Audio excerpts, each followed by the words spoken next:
Hey guys, so I wanted to share a quick message on strength and vulnerability. And this is something that I'm not too proud to admit is an area that was a real struggle for me. And I was reflecting on this today and I wanted to share it. This may resonate with perhaps more men than women, but also some strong-willed women as well. This may resonate with you. So it goes something like this.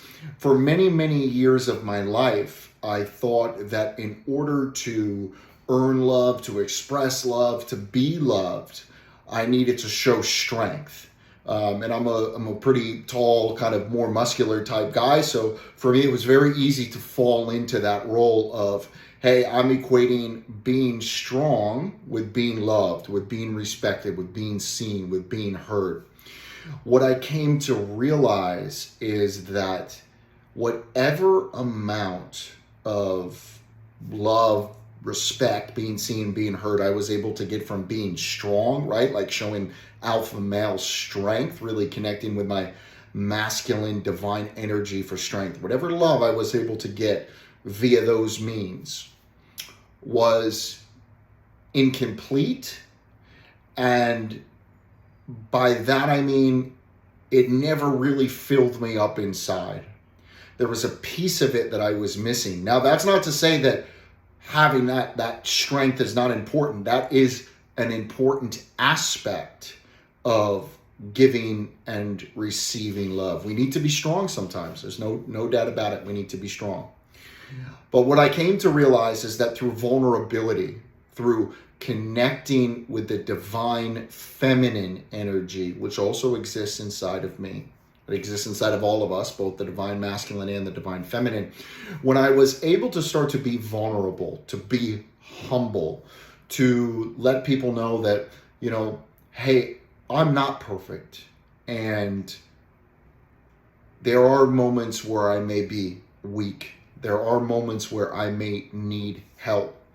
Wow, that vulnerability, that humility, that level of self-awareness opened up these magical new doors of connections with other human beings, with being loved, being loved by my wife, being loved by the individuals that I was interacting with on a day-to-day basis, and really being seen and heard in a way that I had never been seen and heard before. And that vulnerability fostered, even in situations where maybe it wasn't love as we would typically come to know it, but just connection with another human being. When I was able to learn how to display that vulnerability and humility, I was able to create connections with people in a way that just coming from strength was not doing. And so that's what I mean. That's a long-winded way to go about to say that the love that I was receiving through strength was incomplete. Not wrong, not totally wrong, right? But just incomplete, and perhaps a little bit more of it than was necessary. You could say out of balance. Incomplete and out of balance may be another way of saying that. So one of the ways that I help those individuals that may have a little bit more fire to them, a little bit more strength to them, a little bit more stubbornness kind of in their ways, which to be vulnerable and humble, that was me, and it's something that I still strive to work on. How I help those individuals is just by being humble and vulnerable myself, and sharing about holding space for the individual that I'm working with to share a little bit about what that experience is like, about, man, why am I holding on to that strength? Why does that strength card seem to be so important, where it's like, man, that's the only card I have to play?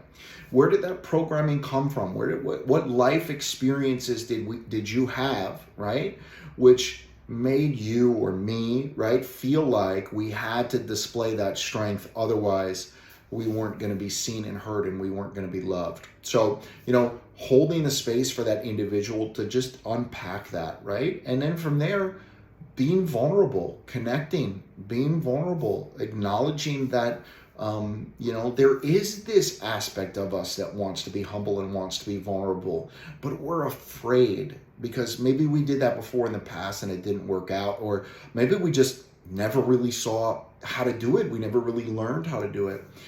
So I think it's important. Strength is an important aspect of things, no doubt about it. But this vulnerability, this softness, this gentleness, this humility, this self-awareness, when we can combine these two together and figure out kind of how to find that balance, oh my gosh, that opens up love and human connection to a whole other level. And it really helps to take a lot of pressure off of ourselves. Because I think feeling like we can only live one way for so long, or we can only be one way, boy, that can weigh heavy on us over time. So I hope that this video provides value to you and helps you to understand a little bit better, whether it's for yourself or maybe it's for your partner, really kind of understanding that balance, or what happens when there's an imbalance, right, between strength and humility and vulnerability. So more than happy to spend some time. Just click the link below and you can book a free session with me. We'll spend a little bit of time.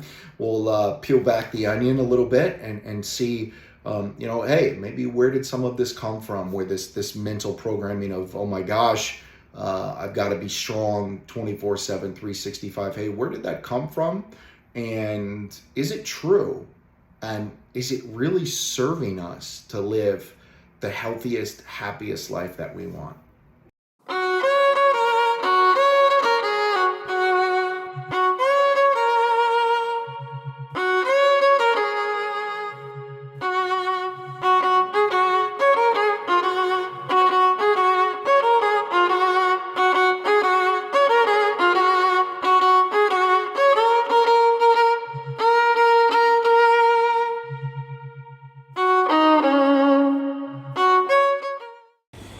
Hello to all of you out there. My name is Ryan Joseph Kopyar, and I want to invite you to come on this journey with me to learn more about healing and the holistic power of the mind-body connection.